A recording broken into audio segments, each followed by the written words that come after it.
Gopijana Vallabha Girivaradhari.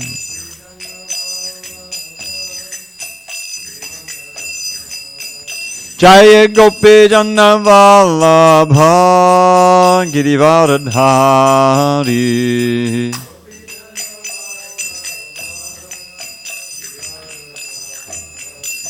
Yashodanandana Prajajana Ranjana.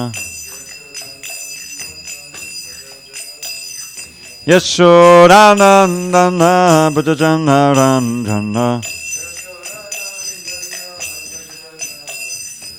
Yamuna Tira Vanachari. Yamuna Tira Vanachari. Jaya Radha Madhava Kunjabihari.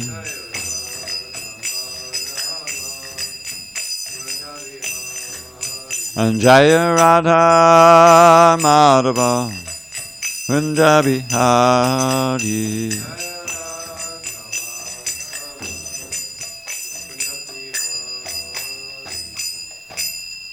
Jai Mr. Bad Paramahansa Rudika Charja Ashtotar to the Sri Srimad His Divine Grace Shri Bhakti Vedanta Swami Prabhupada Ki Jai. ISKCON BBT founder Acharya Shri Prabhupada Ki Jai. And Jai Om Mr. Bad Paramahansa Rudika Charja Ashtotar to the Sri Srimad His Divine Grace Shri Bhakti Siddhanta Saraswati Thakur Ki Jai. Ananda Koti Vaishnavinda Ki Jai. Namacharya Shri Haridas Thakur Ki Jai. Kantaraj Srimad Bhagavatam Ki Jai. Samaveta Bhaktivinoda Ki Jai. All glories to the assembled devotees. All glories to the assembled devotees. All glories to the assembled devotees. All glories to Shri Guru and Gauranga.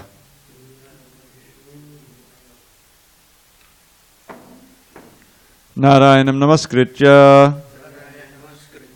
Narang Chaiv Narottamam Devim Saraswatim Vyasam Tato Jayam Hadiriyet. Before reciting the Srimad Bhagavatam, which is our very means of conquest, we should offer our respectful obeisances unto Lord Narayan, the Supreme Personality of Godhead, unto Narayan Rishi, the supermost human being, unto Mother Saraswati, the goddess of learning, unto Srila Vyasadeva, the author, and unto Srila Prabhupada, the translator, commentator, and our spiritual master. Nashta prayesha badreshu nityam bhagavata sevaya bhagavatyuttama shloke bhakti bhavati naishtaki. By regular attendance in classes on Srimad Bhagavatam and by rendering devotional service to the pure devotee, all that is inauspicious within the heart is destroyed almost to nil, and loving devotion to the Supreme Lord who is glorified in transcendental songs is established as an irrevocable fact. Om Namo Bhagavate Vasudevaya. Om Namo Bhagavate Vasudevaya. Om Namo Bhagavate Vasudevaya.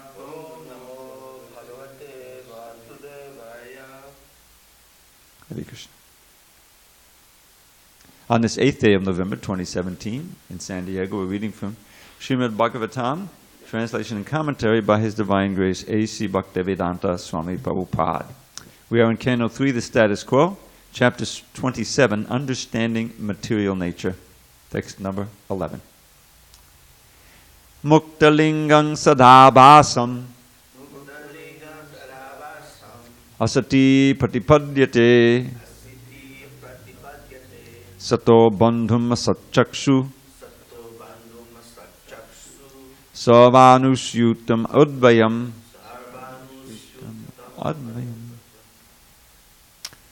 Muktalingam sadhabhasam asati pratipadyate sato bandhum satchakshu savanusyutam advayam try it again. Sarvanusyutamadvayam Muktilingam sadhabasam asati pratipadyate sato bandhuma satchakshu sarvanusyutamadvayam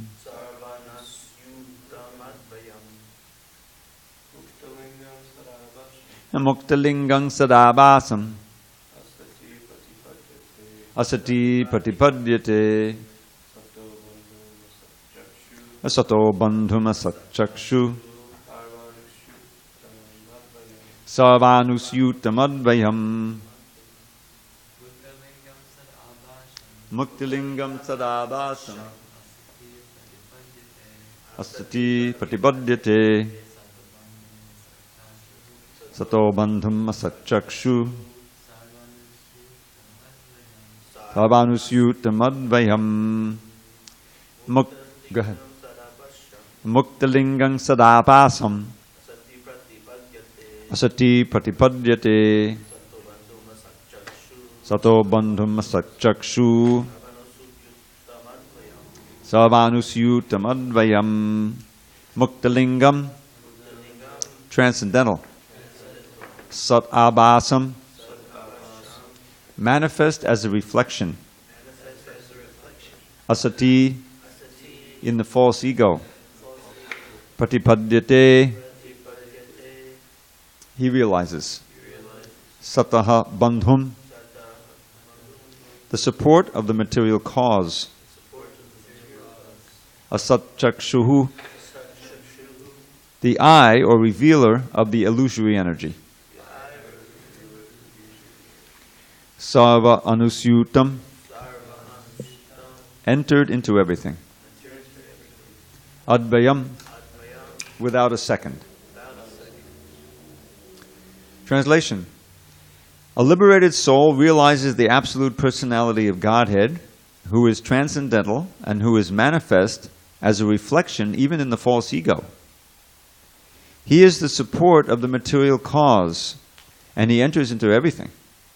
He is absolute, one without a second, and he is the eyes of the illusory energy. Please repeat. A liberated soul realizes the absolute personality of Godhead, who is transcendental, and who is manifest as a reflection, even in the false ego. He is the support of the material cause, and he enters into everything. He is absolute, one without a second. And he is the eyes of the illusory energy. Purport. A pure devotee can see the presence of the Supreme Personality of Godhead in everything materially manifested. He, the Supreme Personality of Godhead, is present there only as a reflection, but a pure devotee can realize that in the darkness of material illusion, the only light is the Supreme Lord, who is its support. It is confirmed in the Bhagavad Gita that the background of the material manifestation is Lord Krishna. And as confirmed in the Brahma Samhita, Krishna is the cause of all causes.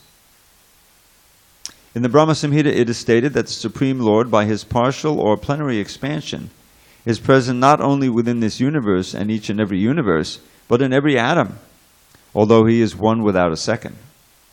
The word Advayam, without a second, which is used in this verse, indicates that although the Supreme Personality of Godhead is represented in everything, including the atoms, he is not divided. His presence in everything is explained in the next verse. Om Jnana Timirandasya Jnanandana Shalakaya Chakshu Unmidatam Mena Tasmai Shri Gurave Namaha. I was born in the darkness of ignorance. My spiritual master, Srila Prabhupada, opened my eyes with the torchlight of knowledge. I offer my humble obeisance unto him and all members of Sri Parampara. So, the first word here is Mukta Lingam, and it's defined as transcendental. So the lingam has different meanings, but the meaning in this context is the subtle body. And mukta means liberated. So one who is liberated even from the thrall of the subtle body, what to speak of the gross body, is able to see in this way, to see the Lord in everything. In the process of transmigration, it's very clear from the Bhagavad Gita and the Bhagavatam that when the gross body dies, the subtle body, conditioned soul, survives. The mind and the intelligence and the ego are not destroyed when the gross body is destroyed. This is why it's such a great shock. You can imagine what it was like the last time you died, to realize we didn't die. Right? That's the first thing. What's this? I'm going, just like people who have, by now there's so many instances of this near-death experience, where someone almost dies, meaning they're flatlining. They see the doctors rushing in and performing the CPR, and they see the flatline, right, you will see. And yet they're watching the whole scene from the ceiling. This has happened numerous times, oftentimes in heart attacks. So, of course, these are the people who survived. Somehow they brought the body back, and the subtle body gets dragged back into the gross body, and the person lives to tell the tale. So this is an indication. Well, that, of course, we take our real proof from the Shastra, but that's exactly what's described as the process of transmigration. So, but one who is freed from the conditioning even of the subtle body, in other words, the mind is completely fixed on Krishna and remains undisturbed even when there's cause of disturbance. This is the definition of dhira. You may recall in that first verse that so many devotees memorized, Dehi nosmin yata dehi komadam yovanang janatata dehanara praptas dhiras tatanamuyati. That this is the Krishna describes that even in this body, one goes through transmigration. The conditioned soul continually passes through different stages of each body, from childhood to youth, adolescence, middle age, old age, and then after the body doesn't work anymore, he gets another body, dehantara praptir. But someone who is dhira is not bewildered by such a change. Now, it's not explicit there what that change is. In other words, who's undergoing the change. It could be someone who's very dear to you. Now, this is often the times the way we experience death until we experience our own death, is that someone who's very dear to you, suddenly they're gone. They die, which is a big shock. The first time you experience that, especially to see that kind of the body. So, that's often the cause of great disturbance in society, in so many ways. But someone who's dhira, he's not disturbed by that. He understands what's going on. And that same non-disturbance is present in his own death. So this is the definition of dhira. Both positive and negative. Means the dangers, the fear, you're able to transcend, and the obsession with and losing your mind in sense gratification. That's also has to be, you have to be equipoised with that. So Mukta Lingam, this is the one who has reached that state, the self-realized transcendental soul, understands that the Lord is present in this world as a reflection, meaning that this is what Krishna uses the same analogy in the Chatur Shloki Bhagavatam, where he describes that this world is something like a dream, or it's a reflection of the reality, isn't it? This is the whole idea in the 15th chapter when he talks about the upside-down banyan tree, is that there's nothing here in this reflection. Like, just imagine you're in the mirror, right, through the looking glass. So there's nothing that can be in the perception in the mirror that isn't there in reality, right? The mirror just reflects. But if all we know is the reflection, we take that for the reality. This is the whole point of this Plato's cave analogy. You know that Plato's cave? There was an article in BTG many years ago by Hayagriva about that. And it's very illustrative. It just shows that the Greeks had some knowledge, you know. They're near India. Stuff was coming in, you know. The ideas are flowing. So they picked up some of it. So imagine there's a cave. And in that cave, there are some very unfortunate souls who are chained, you know, to their seat. And all they know is, and there's a fire that's hidden from view, but it's casting shadows on the wall in front of them. And that's all they know of reality. The different shadows, you can imagine. Whoa, that was a pretty fast shadow. That was a small shadow. It's a paucity of input. But that's all they know. And so, and there's a whole bunch of prisoners like that. And one of them breaks out. One of them undoes the chains and gets out of the cave, goes out into the sunshine, is blinded at first, can hardly see, and then finally can see, and there's a whole world out there that he never knew existed. Never knew existed. And after exploring a little bit, he goes back in the cave. He wants to give the news to those who are bound up. What happens? They don't believe it. They don't want their they've become adjusted to this sense of reality. The varieties of the shadows in the cave. They don't want to know that there's a whole other world out there, and they have no way of confirming it on their own. So they're full of doubt. So this is similar to the pure soul who comes down from the spiritual world or gets revelation from self-realization and tries to give the good news to people, and they resist it. Because we generally resist that philosophy or world outlook, it's something called the Weltanschauung, showing how you see yourself and how you see the world, that challenges what we've come to believe and how we've built our life.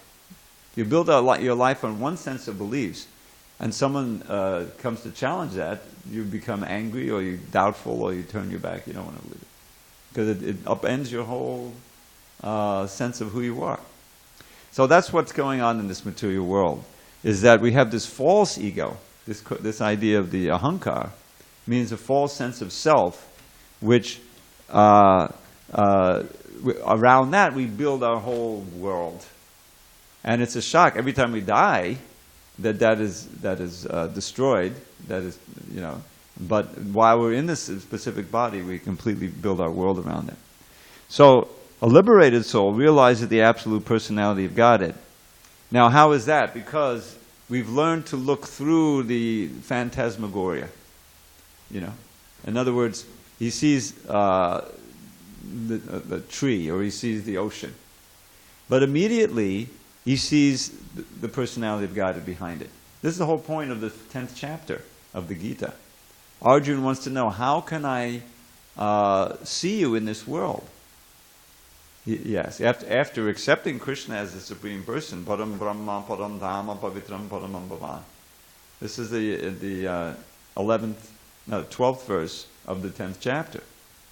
Krishna has just declared, I am the source of everything. Everything's emanating from me. The wise who know this worship me with all their heart.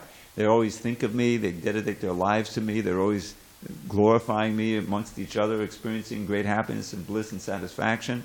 And to them, who are worshiping me with great love, I give them more and more intelligence, how they can come to me. With the shining lamp of knowledge, I destroy the darkness in their hearts. I'm there as a super soul. Krishna says that all in the 10th chapter. And then right away Arjuna responds, and he says, yes, I accept. Param Brahma, Param Dhamma, Pavitram, Paramam Bhavan. You are the Supreme Brahman, the eternal soul, the completely pure and the purifier. And then he says, it's not just you saying this to me. Well, it's confirmed by Vyasadeva and Narada and Devarshi and then Asita Deva. And I accept completely what you're telling me. Now you would think, okay, well that's it. Now Arjuna's going to fight. But it's explained in the comment. No, he draws Krishna out after that. So how can we see you? How can we understand you in this world? And that's for our sake. That's for the sake of the conditioned souls. The whole, what's up? Oh, eventually he'll get it. But Arjuna, Krishna, Vyasadeva, they're all concerned about us also. So they give us ways of seeing the Lord.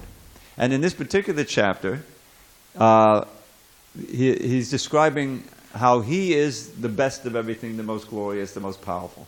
The ocean, bodies of water on the ocean. Anyone who just walks down to the ocean can be impressed by the power there, the majesty, the scope of this ocean. It's so huge. These waves have been coming in for thousands of years, and we understand, that there's so many living entities in there. It's a very impressive thing. Okay, well, where is it? Where does the majesty come from? It's reflecting, or it's manifesting just a spark of Krishna's greatness. The most amazing fish, he says, are on the shark. He chooses the makara. Actually, it's a kind of a shark. It goes on like that. Of all the categories of things, I am the foremost. So that's a way of seeing Krishna. Now, the fully realized soul goes beyond that, in the sense of actually seeing the form of the Lord through the energy of the Lord. Everything. It's like, why go to Vrindavan when so many people go to Vrindavan? Because you can walk in this very place where Krishna engaged in these pastimes. And it's much easier to remember him there. It's a holy place. The people who live there's so many great saints and sages who've been there. You've got the temples everywhere, the sound vibration. This is the way it's supposed to be anyway, until it gets contaminated, But still, it's still purifying. And in the old days, before it got built up, you'd hear Jai Radhe, Jai Radhe, everyone would give you Hare Krishna, and temples are everywhere, the gongs are playing, the cows are going. It just reminds you of Krishna. It's easier to remember Krishna there, at the place. This is why people have, graveyards, so that you can go there and, look at the grave where the body is moldering in the ground, and you can be reminded of the person, like that. So we're totally into that. That's what the whole idea of the temple is. But because Krishna is absolute, it's not just being reminded. He can actually relate to you through these things. Just like the deity. The deity, as we know, is carved from stone and everything. But if you think of the deity as stone, then you're already living in hell. That's it. This is a very important verse. Because the idea is that bhakti is a way of evoking our awareness of Krishna even in our everyday life. Even our own bodies are meant to become paraphernalia for serving Krishna. So when you look at yourself in the mirror, you got tilak on, you said, oh, I'm a devotee of Krishna. You're reminded of Krishna. The whole idea is to use this material energy in such a way as it connects you with Krishna. So the whole principle is taking the thing that is causing the disease and making it into the cure. That's the idea of vaccination, isn't it? Is where they almost kill the bacteria or something, and that serves to stimulate the body to produce antibodies so you become immune. That's the whole idea. So that's taken to the nth degree by bhakti. Everything we have, which is now part of our conditioning, there's a way of using it in Krishna's service. So here, now it's interesting, it says here that he's manifest as a reflection in the false ego. So what does that mean? Well, the way I understand that is that our own false ego, our sense of ownership and proprietorship and enjoyment, that's the false ego is. But that can remind us of Krishna, because he is the supreme enjoyer and controller, you see. And so his supreme majesty and control and enjoying is manifest in minute form in each of us who are trying to be the controller and the enjoyer. So even our own false ego can remind us of Krishna. But we have to, on the basis of that knowledge, we have to act that way. The Prabhupada makes that point in the 5th chapter of the Bhagavad Gita. It's essential to understand we're spirit souls, not this body. But that's not sufficient. We have to actually have a way of acting on the spiritual platform. This is why the Mayavadis are always in trouble. Because their philosophy, there's no point in acting. There's no point in doing anything except trying to, remember that I'm pure spirit, I'm Brahman. But how is that going to, we have these senses which are pushing us this way and that way, the mind which is so powerful. You need engagement. You need activities that can keep you spiritual. And so the lucky Mayavadis who were converted by Lord Chaitanya, they didn't lose out on their idea of liberation. that became a byproduct of the process of devotional service. What is liberation, after all? Liberation from what? Liberation from control of the lower energy, of the modes of nature. How does it control you? By bewildering your mind to be attracted to this, fearful of that, terrified of that. The modes, that's how you're controlled. So liberation means, at so many places in the Gita, equipoised. Yaksavatana bastehas tattat papashabashabam. Nabhinandaninadveshti. When things happen to you are very good, you don't lose it and say, oh, I'm so unfortunate, let's have a party, And when things happen that are difficult to you, you don't lose it and say, oh, woe is me, my life is useless.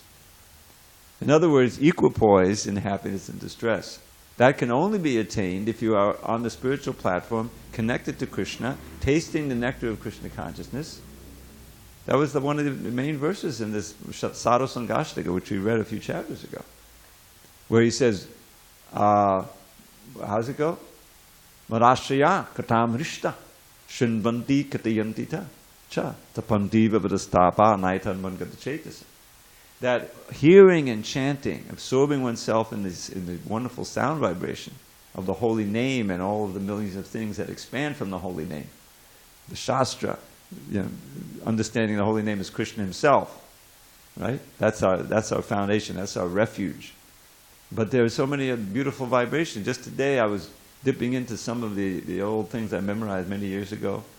There's a kind of a Sanskrit work of literature called the Viradavali form. We're not familiar with it. But Viradavali means a series. Avali always means series, like Chandravali, her body is moons everywhere, series of moons. And Padyavali, a series of verses describing Krishna. So this is Viradavali. Viruda means very profound calling out from the bottom of your heart. So it's a series of callings out to Krishna. And it's in the form of this vocative, like we chant, Hare Krishna, Hare Krishna. It's a certain form in Sanskrit where it indicates, oh, you're addressing somebody. So what is a Viradavali? You take the Sanskrit form in that language and you make series of names really of Krishna. They can be long, and they're all, the metrical arrangement is very enthralling. Prabhu was once asked on a morning walk, what is the universal language? And several of the devotees said, some said Sanskrit. But I said no. Some said music. He said no. Love. What is it? Love. Not love. Rhythm. Rhythm. In every culture, there is some kind of rhythm. There's some kind of music, some kind of drumming. It's even more basic than music in general. And so the Sanskrit chanda is the most extraordinary way of arranging these words in an attractive form and incorporating this rhythmic idea. So I was when these Viradavalis are meant for glorifying Krishna. There's one, Jiva Goswami wrote one too called the Gopal Viradavali. So it's just it engages the intelligence. If you really know the meaning, it's just like the English poetry. My little doggerel that I sometimes put out there. People appreciate it because it has a certain attractiveness for the mind. So here's a sample of what I was going to.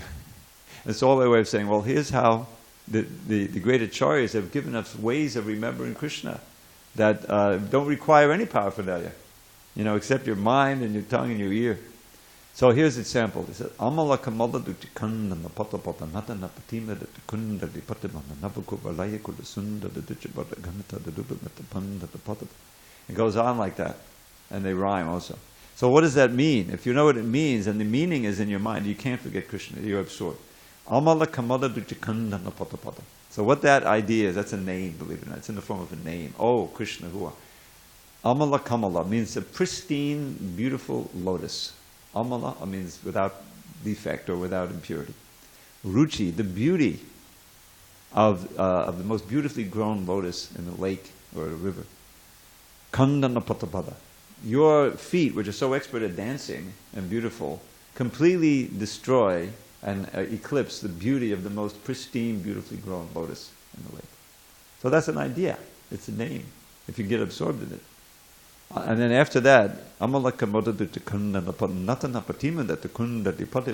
and your expertise in dancing completely depresses the peacock, who's known for his dancing. You know, it takes away the pride of the people. It goes on like that, one after another. You can hear it, like 20 lines. So what is that? That is a beautiful, attractive way of remembering Krishna. Now, Hare Krishna mantra, as we hear on the record, the address on the record album, I'm sure you've all heard that, is beyond the mind and beyond the intelligence. Really, to appreciate the Hare Krishna mantra, the best way is to just hear the sound. That's the thing, and everything comes from that, the appreciation and everything comes. So in a sense, it's beyond the intelligence. You're not supposed to have all kinds of ideas, you know. I mean, if you're thinking about Krishna, that's one thing, you know, but generally distractions come. But this directly engages the intelligence, just like the Bhagavad Gita. If you really get into each verse, you know, there's so much to understand, the connotations, the way the words, the meaning of the words, it completely absorbs you. And this is philosophy. But the descriptions of Krishna's form, his qualities, his activities, this is enthralling. This is the proper use of our mind to be absorbed in Krishna. And then we can see how pale is this material world. We can become completely detached. That's the whole idea of this verse from Kapila Dev a few chapters ago. And what he says, with their minds gone to me, absorbed in me, they don't feel the pains of this world. This is a very important aspect of Krishna consciousness, to become tolerant of so many difficulties in this world and to not lose one's composure. People are losing their composure all over the place. There's a huge amount of anxiety, PTSD, madness. Every few days now we have some mass shooting from some nut, you know. There's nuts all the time. But now they have all kinds of these guns. It's a crazy world. And I just had this one realization today, one idea today, and I'm going to throw it out there. The idea of how repetition, we're totally into repetition, right? I mean, we repeat the verse, we repeat the mantra over and over. Why is that? Because these ideas, many of which are inconceivable, how are we going to understand them? The repetition is meant to make a big impression in our mind and finally convince us of it. This is a similar thing on the demonic side, because there's always the reflection. You know, the Nazis, bet you didn't think I was going to mention them. The Nazis, they came up with this idea that you tell a big lie and you keep telling it, and after a while people will believe it. You know, the repetition of these things. And so, even though it's directly against, you know, everything that they're seeing, but if everyone is telling you it's this way, it's this way, it's this way, then eventually you believe it. And we've got the same thing going on. Okay, I'll say it. With 9/11. 9/11 is the foundation of all of these crazy wars that have been going on for the last 16 years. Is it 16? Yeah, 16 years now. We were attacked by 19 Muslims. You know, the whole Muslim world is our enemy. I mean, it comes down to that after a while. You know, and yes, go over there, bomb, keep bombing. 16 years in Afghanistan, yeah, just keep going, you know. It's insane. It's all resting on that lie that's repeated again and again and again wherever you look. It's crazy. You know, like 7 or 8 of those guys at the 19 pictures, and they got the names and everything, right? They're alive. They're alive. They found them alive, like right after. They went and find them in Egypt and Arab. How does that compute? And you know, the FBI didn't even have any case against Osama bin Laden. He wasn't wanted for 9/11. You would think he would be the top of the most wanted, right? And they finally called up the guys, and some guy who didn't have the story straight, you know. Well, we don't really have enough evidence to charge him for 9/11. What? He was like the boogeyman for like 12 years until they supposedly killed him. It's a huge lie. I'm telling you, the whole thing is a huge lie, just to manipulate the psyche. Now, what the manipulators don't know, that they're also being manipulated, and they're accepting even a bigger lie, and that's what Maya is all about. The whole idea that your parents tell you, and your teachers tell you, and your football coach tells you, you are the body, and that's everything is surrounded about the body. Well, of course you're going to believe it. But these books are meant to, and this knowledge is meant to completely revolutionize our understanding of who we are and what this world is and everything. I mean, we know that, right? But it's hard to do in this atmosphere where Maya is telling you just the opposite and everything. And that's why repetition and restriction on what you associate with and what you read and what you hear is essential for advancing in devotional service. Because the material mind is always ready to flip back, as we've seen in some of our correspondence, I won't name any names, into illusion, in which all of this seems like a fantasy. And that seems like the reality. So what this whole idea of seeing, the whole thing is seeing, if you recall the previous letters, how, the previous verses, how to see differently and be on a platform where that vision is not can no longer be polluted and changed. It's not easy to get there, but that's what it takes. To see yourself as the eternal servant of Krishna. Nothing else. Not a competitor anymore. To get to that point, that's pure devotion. So that's all that's being described here. This is all a very technical stuff. I mean, this is high philosophy to understand all these words. How Krishna reveals the illusory energy, but certainly he reveals the truth about the illusory energy. Daiviyesha gunamayi mama mayadarat. It's my energy, and she can serve you in your efforts to be Krishna conscious. The illusory energy, Maya Shakti, provides all of this paraphernalia. The very same, fruits, literally fruits, oranges, that millions and millions of people are buying, cutting up, and having for them, breakfast, which is, keeping them in Maya because it's just enjoying. Those very same fruits, which are provided by the material energy, can be ways in which we serve Krishna. Oh, it's a wonderful orange, let's offer it to Krishna and partake of the remnants. It becomes auspicious. I'll just end with this one verse, it's getting late. The beautiful verse in the 87th chapter, the 10th canto, beautifully commentated upon by my dear godbrother Gopi Pranadhana Prabhu, who wrote all of the commentaries on the last 10 chapters in the 10th canto. 11 chapters, 80 through 90. So here is this Tvanandupatam, this is before the creation. Mahavishnu was being woken up by these personified Vedas who were chanting all these wonderful verses. Talk about meter. Tvanandupatam kolai minamat masorit priyavat chatatitaton maketu hite priya atmanicha Nabadadamantaho asadupasanayatmahano yananushaya bhame urubaye kushadiribata. Sorry, I forgot all that. So what he's saying there is that, oh, my Lord, this human body, or the human body, is a perfect arrangement for serving you. And when someone actually engages in your service, then the body becomes his friend and very dear to him, and all auspicious. And on your part, as the super soul, you're providing guidance and friendship from within, and everything is fine. But alas, bata means alas. But those who do not take their pleasure in serving you, but instead worship the material energy, asad upasanaya, and that's what's going on everywhere.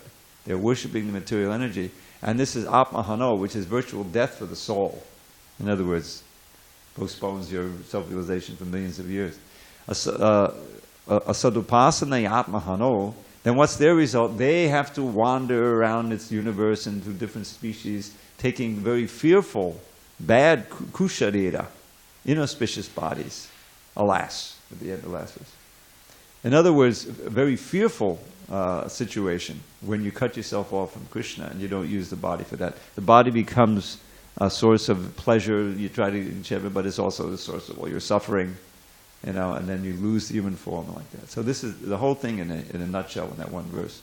This is our choice. To learn how to take our pleasure in serving Krishna, which is really the source of the greatest pleasure. And thus to properly use the body becomes our friend, it becomes a paraphernalia for service, it's the best use of it, and then eventually it breaks down, as all bodies must, and we continue with our spiritual body, our swarup. And that's another topic. Okay, I'm going to read this translation again. A liberated soul realizes the absolute personality of Godhead, who is transcendental and who is manifest as a reflection even in the false ego. He is the support of the material cause, and he enters into everything. He is absolute, one without a second, and he is the eyes of the illusory energy. Any comments, questions? Okay. Yes, Prabhu. You mentioned the Nazis. I did not see that coming. About the Nazis. The Nazis. But I was thinking, the other day I was cleaning the kitchen and I was like sweeping the floor and I was sweeping underneath the counter where I couldn't see, and I was like simultaneously thinking like, oh, I shouldn't expect any fruits from my labor. But right then I swept the fruit like came under. You see? The table. Yeah. I was thinking like sometimes you don't expect the fruits, but they come. Like, what do you do with them? What do you do with them? Yeah. Well, I don't know about if it's been down there for a while, if that's offerable or not. Yeah.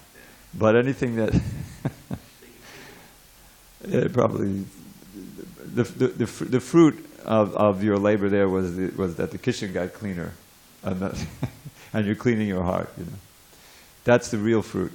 The whole idea is that we work in this world, we live in this world, and we do things, and there has to be a certain amount of that work for our maintenance, right? For our keeping body and soul together.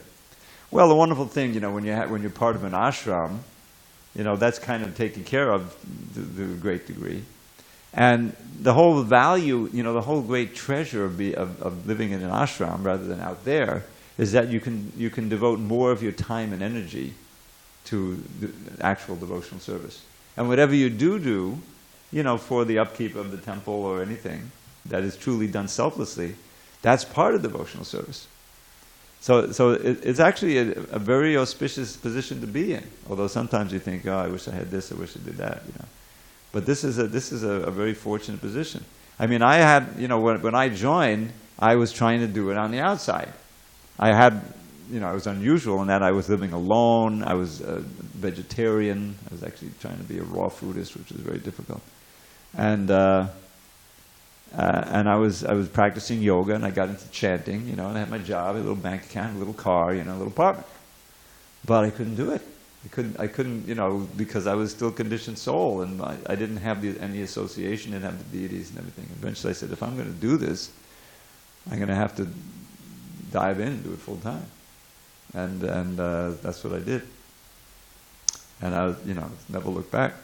So it's a sometimes we get fruitive even in the temple, but the wonderful thing about it is there's not really that much fruit that you can enjoy. In other words, you can get greedy for prasadam and so many different things, but we can sense immediately there's a reaction. In other words, we're in the temple, and we must be experiencing something. The beauty of the deities. We're so fortunate to have Radha Giridhari. I mean, the deities are beautiful all over the movement. They're all fantastic, but there's a certain presence and attraction. I'm telling you, the Radha Giridhari here. I mean, there are other deities that you could say that about, but it's. These deities were installed way early, before anyone knew anything about deities, and it's just great fortune that we have this great attraction. I'm telling you, these Gauranitai deities are really special. And we should thank Mother Shitala. I don't know if that name means anything to you, but that's Harishari's wife. They lived here. Harishari, the famous Harishari, lived here with his wife in 1990-91. They were working with the Back to Godhead magazine. And during that time, I believe it was, these deities were installed, and Shitala had a lot to do with it. I think she had a connection in India to overseeing the carving. And there's any deity she had anything to do with, there's a special flavor. I'm telling you, the Radha Krishna